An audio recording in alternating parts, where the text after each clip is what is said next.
Hello friends, welcome to TNPS cookies. நான் உங்கள் பாலா பேசுகிறேன். இன்றைக்கி வந்து நம்ம என்ன பார்க்க போகிறோம்னு பார்த்தீங்கன்னா, TNPSC aptitude old question and answer வந்து பார்க்க போகிறோம். முதல் கேள்வி வந்து என்னன்னு பார்த்தீங்கன்னா, ராகுல் தனது தோட்டத்தில் உள்ள ஒரு மரத்தின் உயரத்தை அறிய விரும்புகிறார். அப்போது அவர் தனது உயரத்தையும் தனது நிழலின் நீளத்தையும் அளந்து 4:1 அப்படின்ற விகிதத்தில் உள்ளதை அறிந்தார்.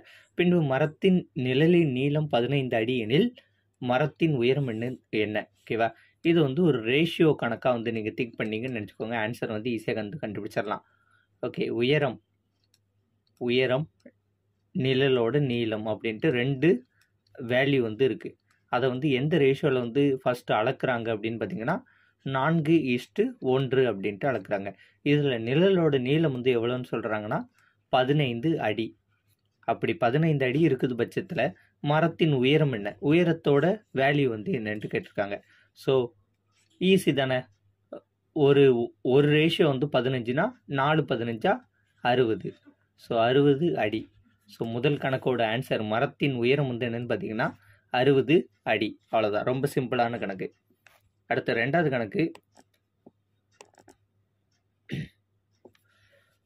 கணக்கு வந்து ஒரு கடைக்காரர் ஒரு பொருளின் அடக்க விலையில் 15% அதிகமாக்கி அதன் குறித்த விலை ஆக்குகிறார். அதில் 15% தள்ளுபடி தந்து விற்பனை செய்கிறார் எனில் கடைக்காரர் அடைந்தது.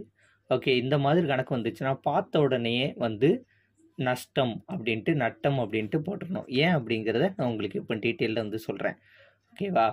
இப்போ ஏன்னா இந்த ஒரு விஷயத்தை மட்டும் நீங்கள் ஞாபகம் வச்சுக்கோங்க. என்னென்னா சேம் ரேஷியோ, சேம் பர்சன்டேஜ். ஓகேவா? சேம் பர்சன்டேஜில் இன்க்ரீஸ் பண்ணுறாங்க. ஓகேவா? இப்போ வந்து இங்கே வந்து பார்த்தீங்களா 15% வந்து இன்க்ரீஸ் பண்ணுறாங்க. சேம் பர்சன்டேஜில் இன்க்ரீஸ் பண்ணி சேம் பர்சன்டேஜில் டிக்ரீஸ் பண்ண ஆன்சர் வந்து 100% வந்து என்ன வரும்னா நட்டம் தான் வந்து வரும். ஓகேவா? ஸோ அதனால் வந்து நீங்கள் செஞ்சுலாம் வந்து பார்க்க வேண்டாம். ஸோ சேம் பர்சன்டேஜில் வேல்யூ இன்க்ரீஸ் ஆகி டிக்ரீஸ் ஆகி இருந்துச்சுன்னா மட்டும் பாருங்கள். ஓகே, நட்டம் அப்படின்ட்டு போட்டு வந்துடுங்க. செஞ்சுலாம் வந்து பார்க்க வேண்டாம். உங்களுக்கு புரியுதுக்காண்டி நான் இந்த இதில் வந்து செஞ்சு காமிக்கேன். ஓகே, ஃபஸ்ட்டு வந்து அடக்க விலை வந்து 100 ரூபாய் வந்து இருக்குது. ஓகேவா? அந்த 100 ரூபாய் அடக்க விலையில் வந்து 15% வந்து இன்க்ரீஸ் வந்து பண்ணுறாங்க. ஸோ 100 ரூபாய் அடக்க விலையில் 15% இன்க்ரீஸ் பண்ணால் 100ல் 15% அப்படின்னா வந்து எவ்வளோ? 15 ரூபாய். அப்போ 100 + 15 115 ரூபாய் அப்படின்ட்டு குறித்த விலையாக வந்து வைக்கிறாங்க. ஓகேவா? குறித்த விலையாக வந்து வைக்கிறாங்க. இப்போ இந்த குறித்த விலை இருக்குல்ல, இந்த குறித்த விலையில் என்ன பண்ணுறாங்கன்னா 15% வந்து தள்ளுபடி வந்து கொடுக்குறாங்க. ஸோ 115ல் 15% தள்ளுபடி பண்ணால் எவ்வளவு? 10%னா 11.5. 11.5ல் பாதினா 5.75. ஓகேவா? ஸோ 11.5 5.75 கூட்டினா வந்து எவ்வளோ? 11.5 அண்ட் 5.75. ஓகேவா? இந்த மாதிரி வருது. அப்போ 5 2 5 12க்கு 1, அடுத்தது 7 17. ஓகேவா? 17.5. இப்போ 17.5 நம்ம எதில் கழிக்கணும்? 100ல் கழிக்கக்கூடாது, 115ல் கழிக்கணும். 115ல் 17.25 கழிச்சா எவ்வளவு? ஓகேவா? ஸோ 2 5 இங்கே வந்துடும். 0 0 தானே இருக்குது, 2 5 வந்துடும். 5ல் 7 போகுது. ஸோ 15ல் 7 போச்சுன்னா 8 8. இங்கே 10 இருக்குது.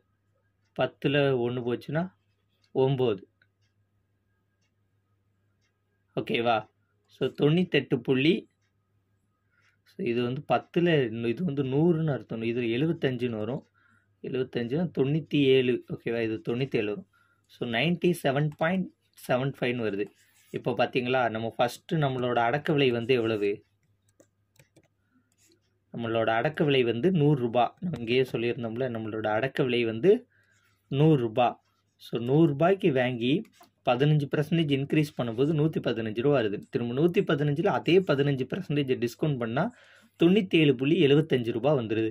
ஸோ நம்ம இந்த விலையில் விற்றோன்னு நினச்சிக்கோங்க. நம்ம இந்த விலையில் விற்பனை செஞ்சால் நம்ம வந்து அடைய போகிறது நஷ்டம்தான். 2 ரூபாய் 25 பைசா கிட்ட வந்து நமக்கு நஷ்டமாகும். ஓகேவா?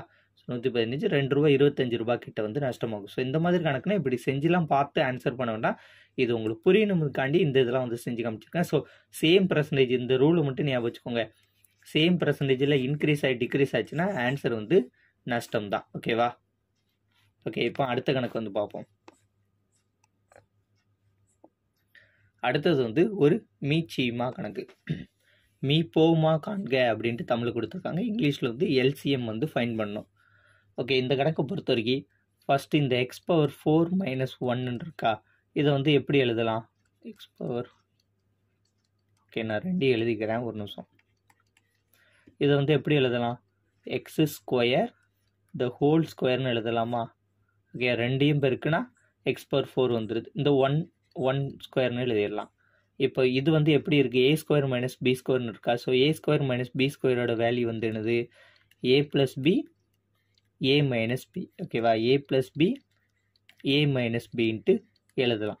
இதை வந்து எழுதுவோமா? இப்போ எழுதுனா வந்து எப்படி எழுதலாம்?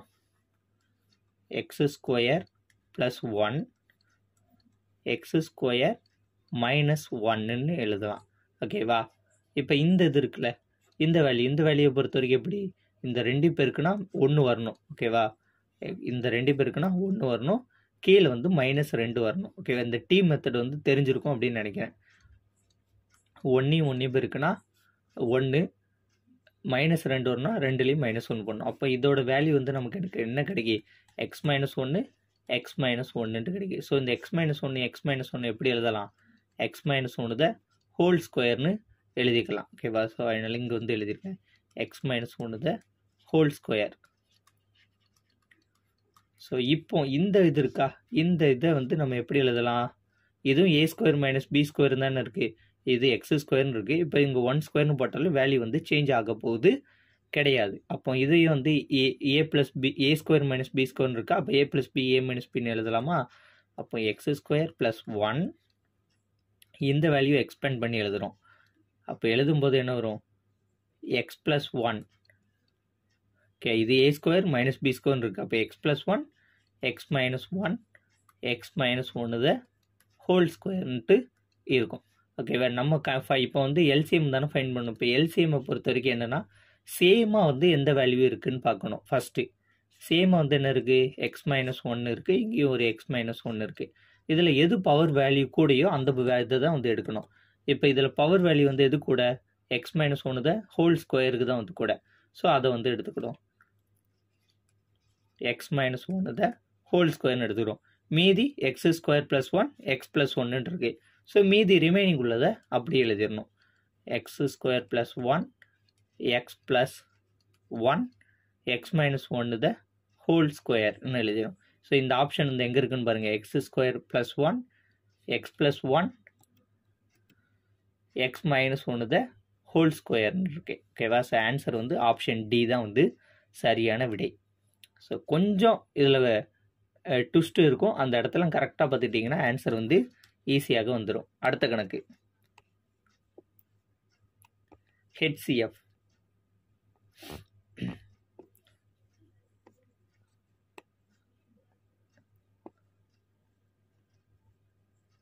ஓகே, இப்படி ஒரு வேல்யூ கொடுத்துருக்காங்க. X square y plus x y square x square x y ஆகியவற்றின் மீ போவா அப்படிங்கிறது HCF அப்படின்ட்டு சொல்லலாம். ஓகேவா? HCF வந்து கேட்டிருக்காங்க.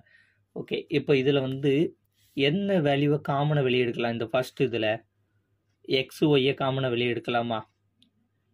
ஓகேவா? இப்போ எக்ஸ் ஒய் இதை காமனை வெளியே எடுத்தால் உள்ளே என்ன வரும்? இங்கே எக்ஸை வெளியே எடுத்துட்டா ஒரு எக்ஸ் இருக்குது. ஓகே, அதில் இதில் எக்ஸை எடுத்துட்டா ஒரு எக்ஸ் இருக்கும், இங்கே ஒய்யை எடுத்துட்டா ஒன்று இருக்காது. இங்கே எக்ஸை எடுத்துட்டா ஒன்று இருக்காது, இங்கே ஒய் எடுத்துட்டா ஒரு ஒய் இருக்கும். So X Y X plus ஒய்ன்ட்டு இருக்கும். ஓகேவா? ஸோ இந்த டேர்மில் வந்து எதை காமனாக எடுக்கலாம்? எக்ஸை எடுக்கலாம். ஓகேவா? எக்ஸை காமனாக எடுக்கலாம். எக்ஸை காமனாக வெளியே எடுத்தால் உள்ளே என்ன வரும்? இங்கே எக்ஸு போயிடும், ஒரு எக்ஸ் இருக்கும், இந்த எக்ஸை வெளியே எடுத்தாச்சு. ஸோ ஒய் மட்டும் இருக்கும். ஓகேவா? ஸோ இதில் இருந்து HCF வந்து நம்ம எழுத போகிறோம்.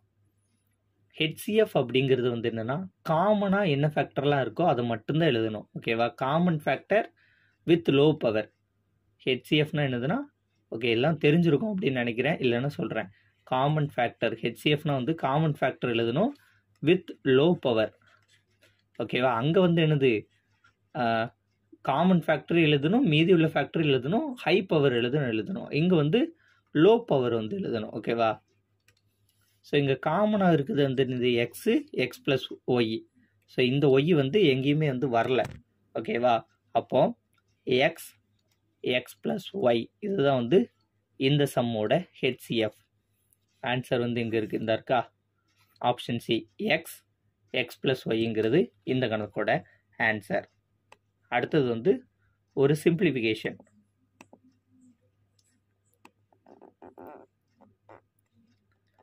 ஓகே, இந்த சிம்பிளிஃபிகேஷனை பாருங்க.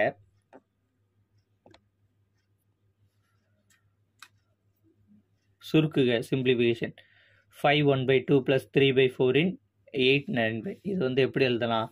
இதை குறுக்கு பெருக்கல் பண்ணலாமா? I 2 10 11 11/2 + 3/4.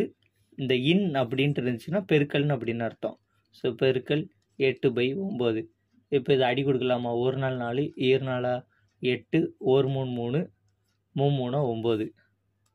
அப்போ 11/2 + 2/3. ஓகேவா? இப்போ இந்த 2க்கு எல்சியம் எடுத்தா 2க்கு 3க்கு எல்சியம் எடுத்தா 6 6 வரணும். இங்கே 3ஆல் பெருக்கணும், இங்கே 3ஆல் பெருக்கணும், இங்கேயும் 3ஆல் பெருக்கணும். 33. இது 2ஆல் பெருக்கினா 6 வரும், இது 2ஆல் பெருக்கினா 4 வரும். ஸோ 37/6. 37/6னா வந்து எப்படி? 1 6 6 6 36 பேலன்ஸ் 1 கீழே வந்து 6. ஸோ இங்கே வந்து இந்த ஃபார்மெட்டில் தான் கொடுத்துருக்காங்க. ஸோ ஆன்சர் வந்து ஆப்ஷன் பி 6 1/6ங்கிறது ஆன்சர். ஓகேவா? ரொம்ப சிம்பிளான ஒரு சிம்பிளிஃபிகேஷன் இது. ஓகே, அடுத்தது ஒரு சிம்பிளிஃபிகேஷன். அதோட அடுத்த உள்ள ஒரு சிம்பிளிஃபிகேஷனை காணும். ஓகே, ஒரு நிமிஷம் இருங்க, அந்த சிம்பிளிஃபிகேஷன் வந்து நான் உங்களுக்கு காமிச்சிடுறேன்.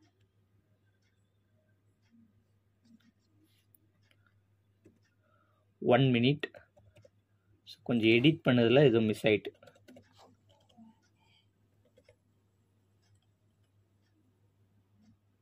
ஓகே, இந்த சிம்பிளிஃபிகேஷன் தான்.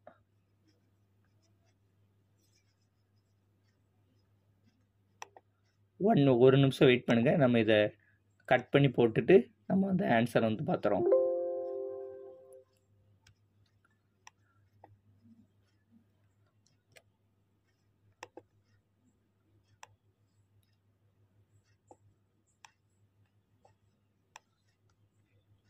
ஓகே, இப்போ இந்த கணக்கு பாருங்களேன். இது வந்து கொஞ்சம் முக்கியமான, கொஞ்சம் குழப்பக்கூடிய, கொஞ்சம் பெரிய கணக்கு.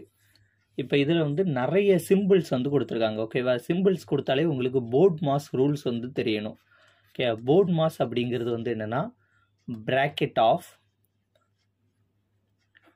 ஓகேவா, bracket of division, multiplication, addition, subtraction. அதாவது ஃபஸ்ட்டு ப்ராக்கெட்டில் உள்ளது செய்யணும், அடுத்தது டிவிஷனை செய்யணும், அடுத்து மல்டிப்ளிகேஷன் செய்யணும், அடுத்து அடிஷன் செய்யணும், அடுத்து சப்ட்ராக்ஷன் வந்து செய்யணும். அதுதான் வந்து ரூல்ஸ். ஓகேவா? இப்போ இந்த கணக்கை பொறுத்தவரைக்கும் ஃபஸ்ட்டு டிவிஷன் செய்யணும், அடுத்து மல்டிப்ளிகேஷன் செய்யணும், அடுத்து அடிஷன் செய்யணும், அடுத்து சப்ட்ராக்ஷன் செய்யணும். அடிஷன் சப்ட்ராக்ஷனை கூட கொஞ்சம் மாற்றி செஞ்சுக்கலாம். பட் ஃபஸ்ட்டு டிவிஷன் செய்யணும், செகண்ட் மல்டிப்ளிகேஷன் செய்யணும், தேர்ட் அடிஷன் செய்யணும், ஃபோர்த்து சப்ட்ராக்ஷன் செய்யணுங்கிறதையே ஞாபகம் வச்சுக்கோங்க, கரெக்டாக வரும். ஓகேவா? நான் இப்போ வந்து உங்களுக்கு இந்த மெத்தடில் வந்து செஞ்சு காமிக்கேன். இப்போ இந்த கணக்கு எழுதுமா? 4/3 + 3/2 -5/3. ஓகேவா? இது வந்து டிவிஷனில் இங்கே இருக்குது. இதை மல்டிப்ளிகேஷனில் மாற்றினா தலைகீழாக வந்து எழுதலாமா? 12/30. Okay, into -27/16. ஏன்னா டிவிஷனாக இருந்துச்சுன்னு நினச்சிக்கோங்க, கணக்கு வந்து ரொம்ப கஷ்டமாக இருக்கும். ஸோ டிவிஷனை மல்டிப்ளிகேஷனை மாற்றணும்னா தலைகீழ மாற்றிட்டா மல்டிப்ளிகேஷன் ஆயிரும். ஓகேவா? இப்போ இந்த ஃபார்மெட்டில் இருக்குது. இப்போ வந்து அடி கொடுத்தா வந்து நமக்கு ஈஸியாக வந்து வரப்போகிறது. இப்போ நம்ம அடி கொடுப்போம். இப்போ இந்த 2 டேம், ஓகேவா, இதையும் வந்து அடி கொடுப்போம். 1 5 5 6 5 30 1 3 3 4 3 12 1 2 2 2 4 3 2 6. ஓகே, ஸோ ஓகே, இங்கே வந்துட்டு இதை அடி கொடுக்க முடியுமா? இந்த 2ஐயும் அடி கொடுக்க முடியுமா? 4 இது போகாது. ஓகேவா? ஸோ அதனால் இப்படி எழுதுங்க. 4/3 + 3/2 -2/3 2/3. இது ஒரு டேம் விட்டுட்டோம். ஓகேவா? இங்கே வந்து -12 ஓகேவா, இங்கே வந்து அந்த வேல்யூ வந்து விட்டுட்டோம். -12/9 போடணும். ஓகேவா, இருங்க 1 minute. ஓகே, இதுவரை கரெக்டு தான். இந்த இடத்துல வந்து என்ன பண்ணணும்னா இந்த -12/9 வந்து நம்ம போட விட்டுட்டோம். ஸோ -12/9 -27/16. இப்போ இது அடி கொடுக்குமா? இப்போ இது அடி கொடுத்தா 1 நாள் 4, 3 12, 4 16, 1 9 9, 3 9 27. ஓகே, அவ்வளோதான், வேறு அடி போகாது. ஸோ -3, இங்கே ஒரு -3, +3 +9 ஆயிரும். ஓகே, இங்கே ஒரு மைனஸ் இருக்குது, இங்கே ஒரு மைனஸ் இருக்குது. -3 -3 இருக்குன்னா +9. ஸோ +9/4 நமக்கு கிடச்சிரும். ஓகே, இப்போ வந்து என்னென்னா இந்த கீழே வந்து ஏதாட்டும் வேல்யூ சேமாக இருந்தால் கழிக்கலாம். ஓகேவா, இங்கே வந்து பாருங்கள்ல 4/3, இங்கே 2/3. கீழே வந்து வேல்யூ வந்து சேமாக இருக்குது. அப்போ 4/3 2/3 போச்சுன்னா எவ்வளவு? கீழே வந்து சேமு 3 வந்து சேம். அப்போ 4/3 2/3 போச்சுன்னா 2/3. ஓகேவா, 4ல் 2 போச்சுன்னா 2, கீழே 3. அப்போ ஓகே, இங்கே நமக்கு ப்ளஸ் தான் இருக்குது. ஸோ 2/3 + 3/2 + 9/4. இப்போ இதுக்கு வந்து எல்சிஎம் இருக்கணும். 2 3 4க்கு எல்சிஎம் எடுத்தால் என்னது? ஸோ இதெல்லாம் உங்களுக்கு புரியணும் அப்படிங்கிறதுக்காண்டி நான் மெதுவாக வந்து சொல்கிறேன். ஓகேவா, ஸ்பீடாக தெரிஞ்சவங்க வந்து டக்கு டக்குன்னு செஞ்சு போட்டுருங்க. இப்போ 2 3 1 அப்படிங்கன்னா 2 தான் வந்து போடணும். 1 3 4ன்னு இருக்கும். 3 போட்டால் தான் 1 1ன்னு வரும். 4 போட்டால் தான் 1 1 1ன்னு வரும். 3 6. ஓகே, 3 6. சரி, இங்கே 2 போட்டால் இங்கே 2 வந்துடும்ல. ஓகே, இங்கே 2 வந்துடும்.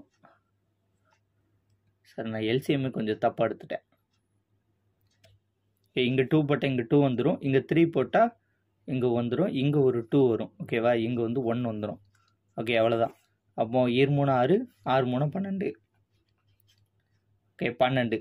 ஸோ 12 வரணும்னா என்ன பண்ணணும்? மேலேயும் கீழேயும் பெருக்கணும். ஓகேவா, ஸோ இங்கே 12 வரணும்னா 4ஆல் மேலேயும் கீழேயும் வந்து பெருக்கணும். ஸோ மேலேயும் கீழேயும் 4ஆல் வந்து இதுக்கு பெருக்கணும். இதுக்கு வந்து 6ஆல் பெருக்கணும். இதுக்கு 3ஆல் வந்து பெருக்கணும். ஓகேவா, அப்போ பெருக்கணும் என்ன வரும்? மேலே 8 வரும். 4 8 + 3 18 + 27.